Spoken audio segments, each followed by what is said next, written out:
Hi everyone. When I was working at St. Paul College and I was at work for 3 months, once I came out of work, I went to the Seaman who were applying. And later someone talked to me. He said, "You come with me and let's go to the building that has a lot of Siemens agencies and maybe you can see what you are applying for." So I went with him, and when we got to the building, we went up to the fourth floor. And when we arrived, I saw a lot of agencies with rooms on both sides, and he told me that he would find out if there was a vacancy in what he was applying for. So do the same way. So I also went into every room, and I read on the bulletin board if there was a captain who was the same as the captain near our place, who was also a captain on the ship. So I asked the entertainer of applicants who is the captain written on the bulletin board, but he asked where I was from, so I told him our place, and he told me what I was applying for. I said electrician, and he told me so far we don't have any vacancy, but if you want try the ordinary seaman first. But I said I'll just come back, and he said it's up to you, and I left. But my companion invited me to go home because it was quite late, and we went down of the building, and we were crossing. I saw the passenger car passing near our place, so I told my companion that I will ride here because it is close to my place, but he is insisted on coming near where our origin earlier. So I accompanied him back, and we crossed the street, and as we were walking, someone met us who was gathering the applicant, and asked us what we were applying for, and we told my companion what our position was, and he told me to try to apply to an agency on the ground floor of the Midland Plaza Hotel building because the owner of the agency accepts applicants even if they have no experience on the ship. So I seemed to have with hope, and the one with me has no vacancy for what he is applying for. So he told that was your chance, and we split up who went home. But I looked for the building first, and I saw that it was not far from where I work, and I had hope, and I went home. And the next day, when I came out of my job, I went to the agency, and I watched the applicants line up outside of the agency, and everyone came in to interviewed by the manager. And after the interview also came out immediately. And I came close so I could see the interviewing the applicants inside. But I couldn't see much inside, so I looked for another place to enter the building.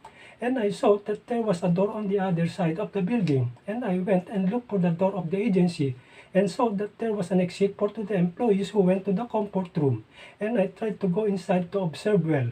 And I was free to go inside, and I sat and no one forbade me. So I was free to observe inside until late at night, and I noticed each employee leaving, and that is left is the manager and the janitor who is assistant. And presently the family of the rent manager arrives to go after him to go home, and I went home as well. And the next day, after I finished my work and left, I went straight to the agency, and as usual, I went inside again to observe. And a week later, all the employees went home, and it was quite late. And I was noticed by janitor and said, "Why do I always see you sitting there? What are you doing here?" And I said, "I would like to apply." And he asked me what I was applying for, and I said electrician. And he said, "Why don't you speak? But never mind, I will help you." And when the manager goes to come with us, and the manager enters the restroom, and the janitor tells me he will come to the office first, and you wait here outside, and I will come back. And when he comes out, I will hang his jumper on his left shoulder. Do the same, hang his jumper on his right shoulder. And when I hung the jumper he was wearing, the manager looked at me, and the janitor told me come with us back to the office. And when he came inside the office, the manager sat at his desk, and I also sat, and presently looked at me, and the manager said, "What are you doing here?" And I said I wanted to apply, and he asked me what I was applying for. I said electrician, and he asked me again, "Why, do you have a license?" I said yes, and he called me and gave me the application form. And when you did, go back to me. And when I finished, I went back to him, and he told me, "Don't worry, I will help you because I have many shifts, so come back next week."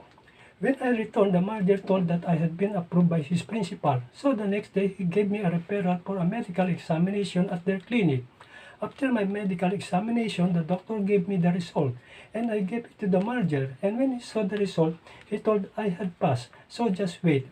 3 weeks later, while I was working, our guard told me that someone was looking for me outside, and when I came out, I saw the messenger boy of the manager's office and told to report tomorrow to the secretary of manager. And the next day, when I reported to the secretary, he handed me my papers and told me to bring them to U.S. Embassy to take an examination. and I asked what that examination was, and they told me it was about the Blue Book of Nautical Science, so it's up to you. And I was worried because I didn't know anything about the Blue Book that being said. So I went to US Embassy to line up with those who will take the examination. And as I approached the examination room, I prayed that I would pass the exam.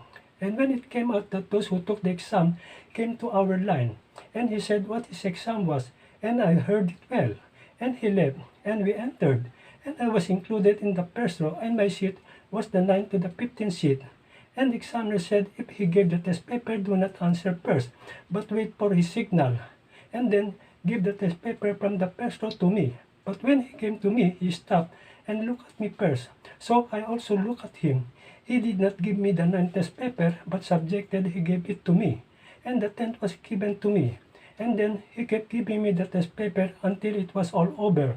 But I kept praying that I would pass. And the examiner said, it is forbidden to copy and to ask the next person so as not to be disqualified. And he moved a little away from us, but was looking secretly. And he said, we could start. So I immediately read the test paper and saw the 4 answers mentioned by the one who came out earlier. And what he mentioned was all correct. So I answered immediately, and I was quiet, but I noticed that in my seat was open as by those behind him, and his answer was straightforward. And the examiner saw them, and the next day I returned to the US Embassy to find out the result of my examination. And when I asked the giver of the result, he told me what my name was, and I said, and when he saw the result, he told, congratulations, you passed the examination. So I was happy, but heard the one next to me giving the answer behind him was disqualified, and the one behind him passed, and his departure was cancelled because he had to retake the examination again. But he would have to wait for 6 months before getting the examination again, and because of incident, the examination was removed and changed, and the replacement was just a personal interview.